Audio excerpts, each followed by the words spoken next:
नमस्कार दोस्तों, आप सभी को करण की पाठशाला में स्वागत है। दोस्तों, आज हम लोग कोशिका के कुछ इंपॉर्टेंट क्वेश्चंस डिस्कस करेंगे जो विभिन्न कॉम्पिटिटिव एग्जाम में आए हुए प्रश्न हैं और आने वाले एसएससी सीजीएल के लिए बहुत ही महत्वपूर्ण प्रश्न हो सकते हैं ये प्रश्न। तो वीडियो का अंत तक जरूर बने रहिएगा। चलिए हम लोग क्वेश्चन नंबर 1 की ओर मूव करते हैं। क्वेश्चन नंबर 1 है, तारककाय की खोज किसने की थी? दोस्तों, कोशिका के अंदर बहुत सारे कोशिकांग होते हैं, जैसे माइटोकॉन्ड्रिया, जैसे लाइसोसोम। उसी प्रकार तारककाय भी कोशिकांग होते हैं, कोशिकांग है जो कोशिका के अंदर पाया जाता है। दोस्तों, अगर इसकी खोज की बात करें तो इसकी खोज बोबेरी ने की है। ऑप्शन बी करेक्ट आंसर हो जाएगा। बोबेरी ने तारककाय की खोज की। इसको इंग्लिश में हम लोग कहते हैं सेंट्रोजम। तो आपको कहीं कहीं ऐसा लिखा रहेगा तारककाय के बदले सेंट्रोजम, तो इसमें कंफ्यूज नहीं होना है। दोस्तों, तारककाय से रिलेटेड कुछ हम लोग फैक्ट्स जानते हैं जो एग्जाम के लिए इंपॉर्टेंट हो सकते हैं। तारककाय का कार्य है कोशिका के अंदर कोशिका विभाजन करता है। तारककाय करता क्या कोशिका के अंदर? जिस प्रकार सभी कोशिकाओं का अलग अलग कार्य है, उसी प्रकार तारककाय का भी कार्य है कि कोशिका के अंदर कोशिका विभाजन करता है। ये ध्यान रखिएगा माइंड में कि कोशिका विभाजन कौन करता है, कौन सा कोशिकांग करता है? ये हमारा करता है तारककाय। दोस्तों, यह केवल जंतु कोशिका में ही पाया जाता है। जंतु कोशिका में ही पाया जाता है। तो क्या पादप कोशिका में कोशिका विभाजन नहीं होता है? दोस्तों, पादप कोशिका में भी कोशिका विभाजन होता है, लेकिन पादप कोशिका में सेल प्लेट कोशिका विभाजन करता है और जंतु में आपका तारककाय कोशिका विभाजन करता है। दोस्तों, यह मस्तिष्क में नहीं पाया जाता है। ये याद रखिएगा कि ये मस्तिष्क में नहीं पाया जाता है जंतु में। इसलिए जंतु का मस्तिष्क में कोशिका विभाजन नहीं होता। देखिएगा, कभी कोई एक्सीडेंट हो जाते हैं या कभी चोट लग जाता है आपके सर पर, तो वहां पर अगर चोट लग गया तो वहां पर बचना मुश्किल होता है। इसलिए क्योंकि वहां पर घाव वगैरह हो गया, चोट लग गया, तो कोशिका विभाजन नहीं होने के कारण वहां पर रिकवरी नहीं होता पाता है। इसीलिए मस्तिष्क में तारककाय नहीं होता है, कोशिका विभाजन नहीं होता है। दोस्तों, कोशिका विभाजन हमारे शरीर के अंदर डेली लगभग लाखों कोशिकाएं मरते हैं और लाखों कोशिकाएं नए नए बनते हैं। ये जैसे हमारा कहीं घाव हो गया या फिर कहीं चोट लग गया, कहीं फ्रैक्चर हो गया, तो जो घाव भर जाता है, कैसे भरता है? ये कोशिका विभाजन के कारण ही भरता है। और कहीं फ्रैक्चर हो गया तो हमारा किस लिए होता है? कोशिका विभाजन के कारण ही वो ठीक हो जाता है। तो ये चीज आप लोग थोड़ा सा माइंड में रखिएगा। तारककाय से रिलेटेड क्वेश्चन है। इसका आंसर जो है ऑप्शन बी इस क्वेश्चन के लिए इसका खोज किया है बोबेरी ने। नेक्स्ट क्वेश्चन है हमारा क्वेश्चन नंबर 2। सर्वप्रथम जंतु कोशिका में राइबोसोम को किसने देखा? जंतु कोशिका में सर्वप्रथम राइबोसोम को किसने देखा? दोस्तों, जी.ई. पोलेडे साहब ने जंतु कोशिका में राइबोसोम को देखा है, यानी ऑप्शन सी करेक्ट हो जाएगा इस क्वेश्चन का। दोस्तों, राइबोसोम जो है, राइबोसोम के रिलेटेड थोड़ा हम लोग जान लेते हैं। राइबोसोम क्या है? ये कोशिका के अंदर सबसे छोटी ये पार्ट है, यानी कोशिका के अंदर सबसे छोटी पार्ट अगर कहे तो राइबोसोम को कहा जाता है। दोस्तों, ये राइबोसोम में प्रोटीन संश्लेषण होता है, यानी प्रोटीन का निर्माण होता है। याद रखिएगा, प्रोटीन का निर्माण कहाँ पे होता है? तो आपका हो जाता है राइबोसोम में। तीसरा, इसीलिए हम लोग राइबोसोम को प्रोटीन का फैक्ट्री कहा जाता है, क्योंकि यहाँ पे प्रोटीन का निर्माण होता है। तो आपको क्वेश्चन पूछा जाता है एग्जाम में, प्रोटीन का फैक्ट्री किससे कहा जाता है? तो आपको कहना है राइबोसोम को प्रोटीन का फैक्ट्री कहा जाता है। तो इससे रिलेटेड इतने आपको कॉन्सेप्ट भी याद रखना है, इतने फैक्ट्स याद रखना है। और जंतु कोशिका में सबसे पहले राइबोसोम को किसने देखा था? जी.ए. पोलेडे ने देखा था। ये आपका करेक्ट आंसर हो जाएगा ऑप्शन सी। नेक्स्ट क्वेश्चन है, माइटोकॉन्ड्रिया कितने आवरण से पीरी संरचना है, यानी कितने आवरण का बना हुआ होता है माइटोकॉन्ड्रिया? दोस्तों, माइटोकॉन्ड्रिया दोहरी संरचना वाला ये माइटोकॉन्ड्रिया ये कोशिकांग होते हैं जो कोशिका के अंदर पाया जाता है। दोस्तों, इसको कभी कभी आपको देखने को मिलेगा सूत्रकनिका लिखा रहता है, सूत्रकनिका भी लिखा रहेगा। सूत्रकनिका माइटोकॉन्ड्रिया भी कहा जाता है। दोस्तों, हमारे शरीर के अंदर जो ऊर्जा का निर्माण होता है इसी माइटोकॉन्ड्रिया के अंदर ही होता है, यानी यहाँ पर श्वसन क्रिया होता है ना, श्वसन अभिक्रिया होता है हमारे बॉडी के अंदर, जिसके फलस्वरूप ये ऊर्जा का निर्माण होता है। याद रखिएगा, जिसके फलस्वरूप ऊर्जा का निर्माण होता है और यहाँ पर जो ऊर्जा का निर्माण होता है दोस्तों, ये एटीपी के फॉर्म में होता है, ठीक है। और कितने ऊर्जा निर्माण होता है, तो आपको याद रखना 38 एटीपी ऊर्जा का निर्माण होता है। इसीलिए माइटोकॉन्ड्रिया को आपको ऊर्जा गिरिया भी कहा जाता है, ऊर्जा गिरिया भी कहा जाता है, और इंग्लिश में इसको कहा जाता है पावर हाउस, ठीक है। तो कहीं कहीं आपको पावर हाउस भी लिखा रह सकता है कि माइटोकॉन्ड्रिया को पावर हाउस को किसे कहा जाता है, तो माइटोकॉन्ड्रिया को। यह दोहरी आवरण से घिरी होती है, और जो अंदर की जो ये होती है इसका आवरण, उसको हम लोग बोलते हैं क्रिस्ट, इसको बोलते हैं क्रिस्ट, अंदर वाले को, ठीक है। जो ये शोषण क्रिया में, ये शोषण क्रिया को ये बढ़ावा देता है, ठीक है। ये भी आप लोग याद रखिएगा माइटोकॉन्ड्रिया से रिलेटेड, ठीक है। नेक्स्ट क्वेश्चन है कि manager of the traffic signal. दोस्तों manager of the traffic signal गाल्जीकाई को कहा जाता है। ट्रैफिक सिग्नल इसी कहा जाता है क्योंकि ये जो गाल्जीकाई है, ये कोशिका के अंदर कोशिका द्रव का एक जगह से दूसरे जगह परिवहन करता है, एक जगह से दूसरी जगह पहुंचाता है, इसीलिए इसको हम लोग कहा जाता है manager of the traffic signal, या फिर आपको यातायात का ये भी कहा जाता है गाल्जीकाई को, ये भी आपको ध्यान रखना है। नेक्स्ट क्वेश्चन है कोशिका का ऊर्जा गृह कहे जाने वाले माइटोकॉन्ड्रिया का नाम सर्वप्रथम किसने दिया, ठीक है। किसने दिया, सर्वप्रथम किसने नाम दिया, तो आपका हो जाएगा सी बेंडा, है ना, सी बेंडा हो जाएगा, ऑप्शन सी करेक्ट आंसर हो जाएगा। यही आपको पूछे कि माइटोकॉन्ड्रिया का आविष्कार किसने किया है, तो अल्टमैन ने किया है, ठीक है। याद रखिएगा अल्टमैन ने माइटोकॉन्ड्रिया का आविष्कार किया है, लेकिन किसने सर्वप्रथम नाम दिया है कहेगा तो सी बेंडा हो जाएगा, ऑप्शन सी। तो इस क्वेश्चन का अनुसार दोस्तों ऑप्शन सी करेक्ट आंसर हो जाएगा। नेक्स्ट क्वेश्चन है गुणसूत्रों में पाए जाने वाले आनुवांशिक पदार्थ को क्या कहते हैं। दोस्तों गुणसूत्रों में पाए जाने वाले आनुवांशिक पदार्थ को जीनोम कहते हैं, यानी ऑप्शन डी करेक्ट हो जाएगा।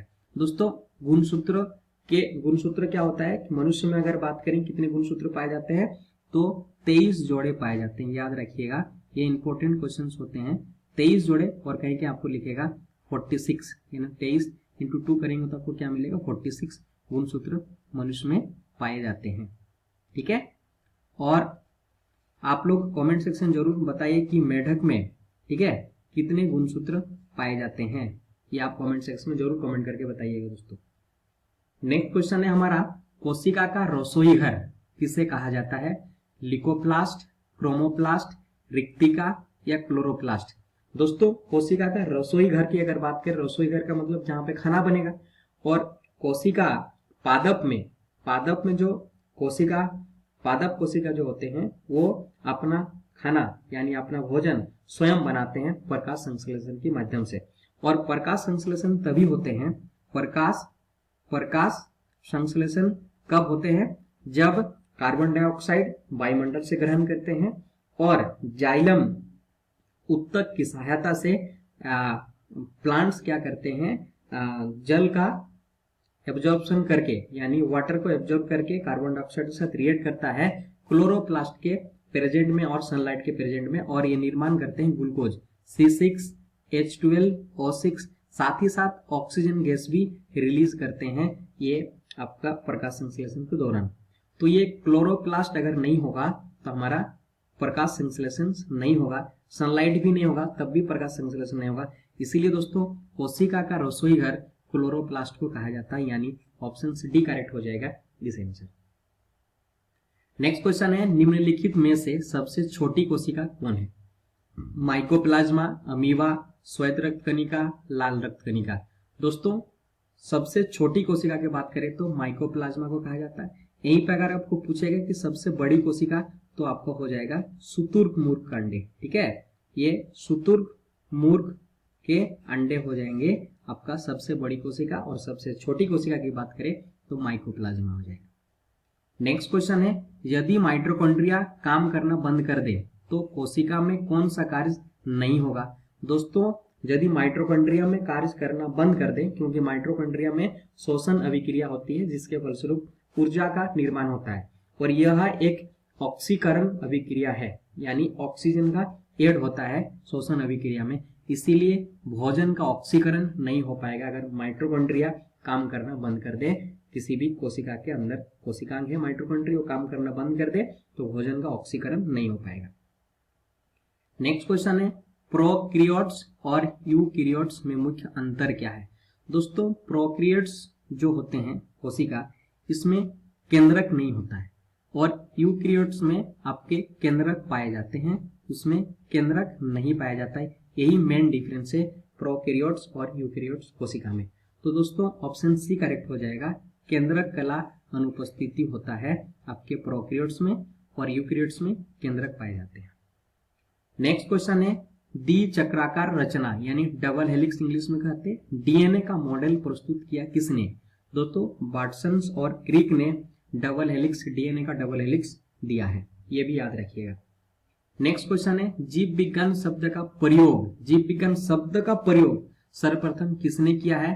तो दोस्तों लेमार्क और ट्रेवेरेनस ने किए थे आपको जीव विज्ञान शब्द का सर्वप्रथम प्रयोग। नेक्स्ट क्वेश्चन है हमारा एटीपी का निर्माण होता है पे कहां पे। मैंने आपको अभी थोड़ा देर पहले बताया कि माइटोकॉन्ड्रिया के अंदर ऊर्जा निर्माण होता है, किस फॉर्म में होता है, एटीपी फॉर्म में होता है। कितने एटीपी, 38 एटीपी एनर्जी बनता है माइटोकॉन्ड्रिया में। तो एटीपी का निर्माण होता है माइटोकॉन्ड्रिया में, यानी ऑप्शन ए करेक्ट आंसर हो जाएगा इस क्वेश्चन का। नेक्स्ट क्वेश्चन है दोस्तों निम्नलिखित में से कौन सा पदार्थ आरएनए और डीएनए दोनों पाया जाता है। तो एडेनिन में आरएनए और डीएनए दोनों पाया जाता है। दोस्तों इसका फुल फॉर्म कभी कभी आपको पूछा जाएगा डीएनए और आरएनए का, तो ये आप लोग थोड़ा ध्यान में रखिएगा।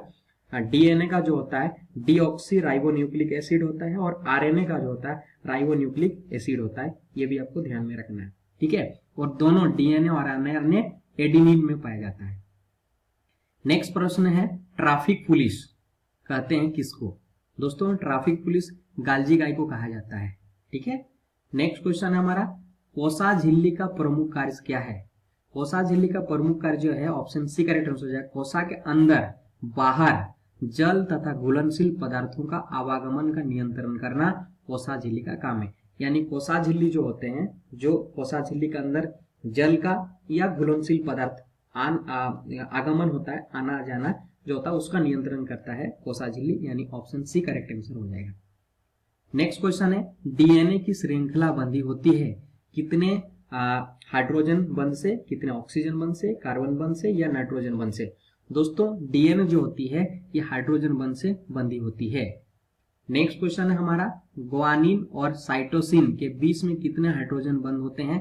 तो ग्वानिन और साइटोसिन के बीच में 3 हाइड्रोजन बंध होते हैं, यानी हाइड्रोजन हाइड्रोजन ट्रिपल बंध बनाते हैं, मतलब 3 बंध बनाते हैं, ट्रिपल नहीं 3 बंध बनाते हैं।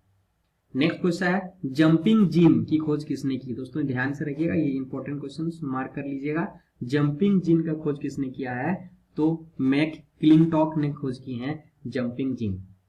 नेक्स्ट क्वेश्चन है राइबोसोम प्रोटीन तथा डैश के बने होते हैं। राइबोसोम प्रोटीन और आरएनए द्वारा होता है। दोस्तों आरएनए का मतलब होता है राइबोसोम, ठीक है, राइबोसोम आरएनए, ठीक है। और आरएनए तो आप जानते हैं राइबोन्यूक्लिक एसिड। तो राइबोसोम आरएनए और टीआरएनए जो होता है इसको हम लोग बोलते हैं क्या, ट्रांसफर आरएनए, ठीक है, ये भी याद रखिएगा। और आर एक होता है एमआरएनए यानी मैसेंजर, ठीक है, मैसेंजर आरएनए होता है। और ये आरएनए का 3 प्रकार होता है, एक ट्रांसफर आरएनए, राइबोसोम आरएनए और मैसेंजर आरएनए। दोस्तों ये प्रोटीन और राइबोसोम आरएनए मिलकर ये राइबोसोम्स का निर्माण होते हैं। नेक्स्ट क्वेश्चन है हमारा क्रिस्टी सहायक होते हैं शोषण में। दोस्तों क्रिस्टी कौन है, माइटोकॉन्ड्रिया का जो दोहरी झिल्ली सारा घिरा होता है, अंदर वाला झिल्ली होता है, क्रिस्टी कहा जाता है। और क्रिस्टी का काम है शोषण में सहायक है, शोषण करने में सहायक होता है, क्योंकि माइटोकॉन्ड्रिया के अंदर शोषण होता है जिसके फलस्वरूप ऊर्जा का निर्माण होता है, 30 एटीपी ऊर्जा निर्माण होता है। नेक्स्ट प्रश्न है परकनाली में डीएनए का संश्लेषण किसने किया था। ध्यान रखना है, परकनाली में डीएनए का संश्लेषण किसने किया था, तो कॉर्नबर्ग ने परकनाली में डीएनए का संश्लेषण किया था, यानी ऑप्शन सी करेक्ट आंसर हो जाएगा। तो दोस्तों आज हम लोग कोशिका के इतना ही क्वेश्चंस देखेंगे। यदि और इंपॉर्टेंट क्वेश्चंस बनने की संभावना है तो और हम लोग कोशिका से रिलेटेड जरूर क्वेश्चंस लेके आएंगे। तब तक के लिए जय झारखंड, धन्यवाद वीडियो देखने के लिए। और यदि आप चैनल में नए हैं तो दोस्तों जरूर चैनल को सब्सक्राइब और लाइक करिएगा।